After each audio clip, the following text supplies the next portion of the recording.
ಎಲ್ರಿಗೂ ನಮಸ್ಕಾರ. ನಾನಿವತ್ತು ಈ ಹೀರೆಕಾಯಿ ಸಿಪ್ಪೆಯಿಂದ ಚಟ್ನಿ ಹೇಗೆ ಮಾಡೋದು ಅಂತ ಹೇಳ್ಕೊಡ್ತಾ ಇದ್ದೀನಿ.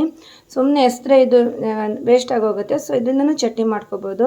ತುಂಬಾ ಟೇಸ್ಟಿಯಾಗಿರುತ್ತೆ. ಊಟದ ಜೊತೆ ಈ ಸೈಡ್ ಡಿಶ್ ಆಗಿ ಸರ್ವ್ ಮಾಡ್ಬೋದು, ಅಥವಾ ಬಾಯ್ಲ್ಡ್ ರೈಸ್ ಗಂಜಿ ಮಾಡಿದಾಗಲೂ ಸರ್ವ್ ಮಾಡ್ಬೋದು. ತುಂಬಾ ಚೆನ್ನಾಗಿರುತ್ತೆ. ಬನ್ನಿ ನೋಡೋಣ ಹೇಗೆ ಮಾಡೋದು ಅಂತ. ಮತ್ತು ನಮ್ಮ ಚಾನಲ್ನ ಪ್ಲೀಸ್ ಲೈಕ್, ಶೇರ್, ಸಬ್ಸ್ಕ್ರೈಬ್ ಮಾಡೋದನ್ನು ಮರಿಬೇಡಿ.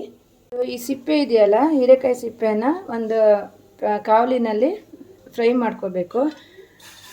ಈ ರೀತಿ ಸಿಮ್ಮಲ್ಲಿ ಇಡಿ, ಗ್ಯಾಸ್ ಇಟ್ಬಿಟ್ಟು ಒಂಚೂರು ಲೈಟಾಗಿ ಇದನ್ನು ಈ ರೀತಿ ಹುರ್ಕೋಬೇಕು.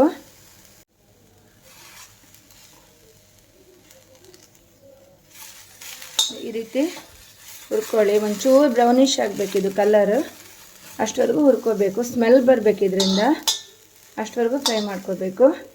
ನೋಡಿ, ಇಷ್ಟಾದರೆ ಸಾಕು. ಒಂಚೂರು ಬ್ರೌನಿಷ್ ಆಗಿದೆ ಇದು. ಇಷ್ಟು ಮಾಡಬೇಕು. ಈ ರೀತಿ ಫ್ರೈ ಮಾಡ್ಕೋಬೇಕು.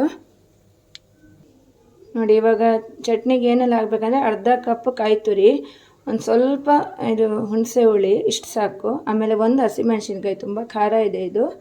ಒಂದು ಸ್ವಲ್ಪ ಉಪ್ಪು, ಆಮೇಲೆ ಒಂದೇ ಒಂದು ಎಸ್ಳು ಇದು ಬೆಳ್ಳುಳ್ಳಿ, ಇಷ್ಟು. ಆಮೇಲೆ ಹುರಿದಿರೋ ಅಂಥ ಈ ಸಿಪ್ಪೆನೂ ಹಾಕ್ಕೊಳ್ಳಿ. ಹಾಕ್ಕೊಂಡು ಇಷ್ಟೆಲ್ಲ ಹಾಕ್ಕೊಂಡು ಮಿಕ್ಸಿನಲ್ಲಿ ನೈಸಾಗಿ ರುಬ್ಕೋಬೇಕು.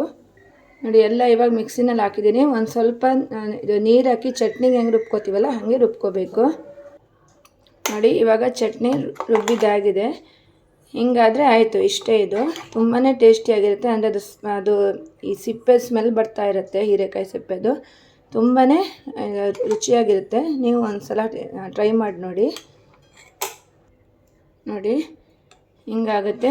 ಇದಕ್ಕೆ ಬೇಕಾದರೆ ಇದು ಸಾಸಿವೆ ಕರಿಬೇವು ಹಾಕ್ಕೊಂಡು ಒಗ್ಗರಣೆನೂ ಹಾಕ್ಕೋಬೋದು. ಬಟ್ ನಾನು ಹಾಕ್ಕೊಂಡಿಲ್ಲ, ಸಿಂಪಲ್ಲಾಗೆ ನಾನು ಮಾಡಿದ್ದೀನಿ.